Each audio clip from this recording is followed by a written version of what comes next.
Hey YouTube, it's the American Samurai coming to you once again on Live in Small Town USA. Happy Labor Day.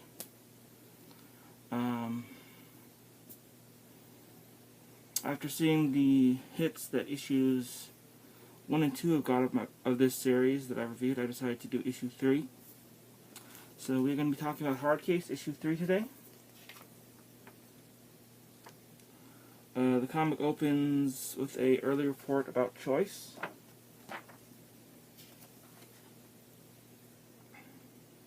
The title of this issue is Hard Decisions. This is still volume 1, this is issue 3.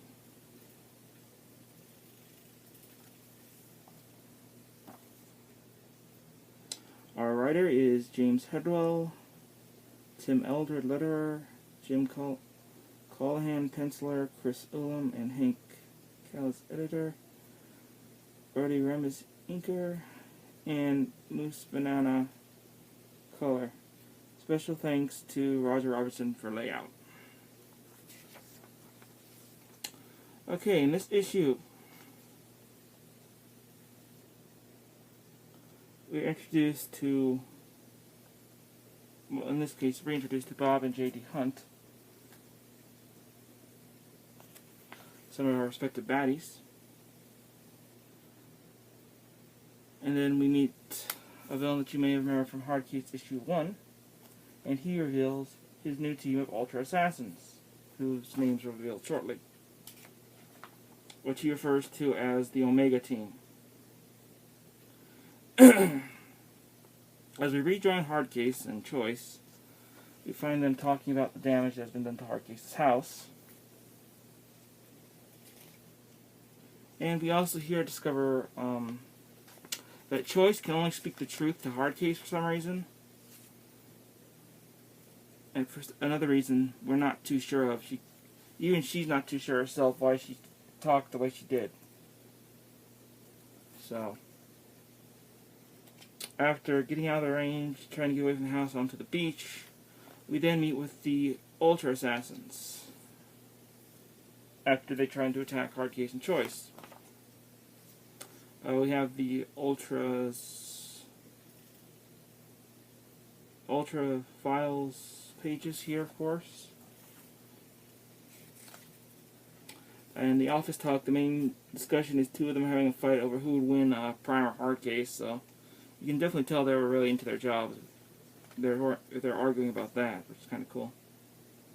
Okay, so the first one we meet is Gun Nut. Could you be any more 90s with your bad guy names? I'll tell you. And then, of course, we have the Needler.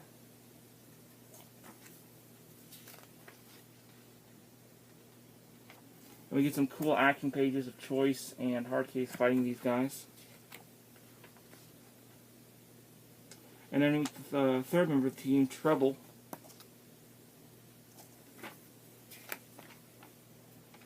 Of course, we get this cool, splash page of them fighting, which I think is pretty cool. And then we see that Choice been taken down by Needler.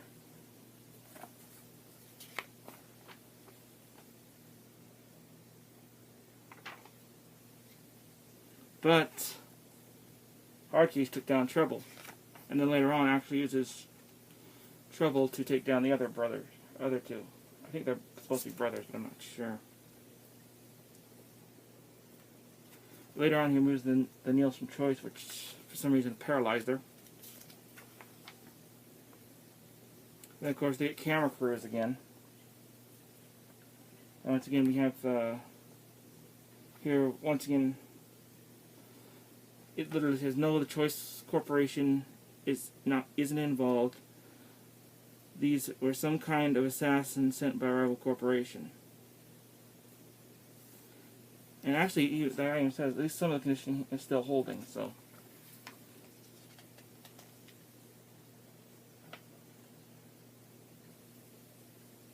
And this guy mentioned there's the cleanup process, but then you have a government organization showing up taking the Ultras, so could there be more ECI?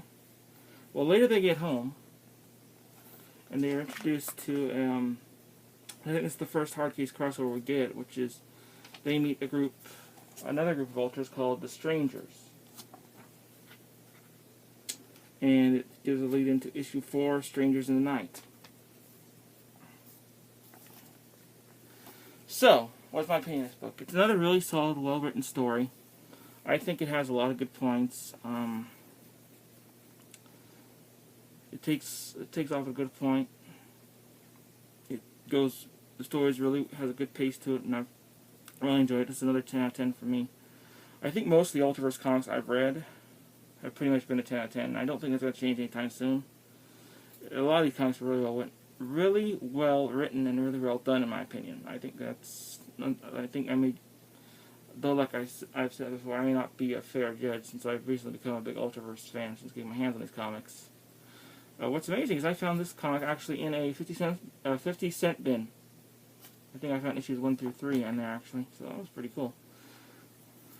Do I recommend picking up HardCase issue 3? Yes. And if I know one of my friends actually gave HardCase issue 2 for an extra issue.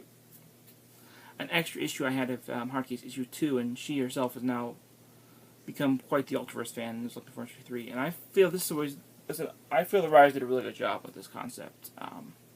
Overall, I liked it. The letters page is especially interesting because there is another YouTuber. I believe, I forget what his name is, but he actually did have one of his letters published in this particular issue. I believe this one right here is the one he said. But you may have to watch his page or channel right now. I can't remember his name, otherwise I'd give him a plug right now. So I thought that was kind of cool. I know YouTube actually had one of his letters published in this series. Overall, I enjoyed it. This issue was really good. Like I said, 10 out of 10.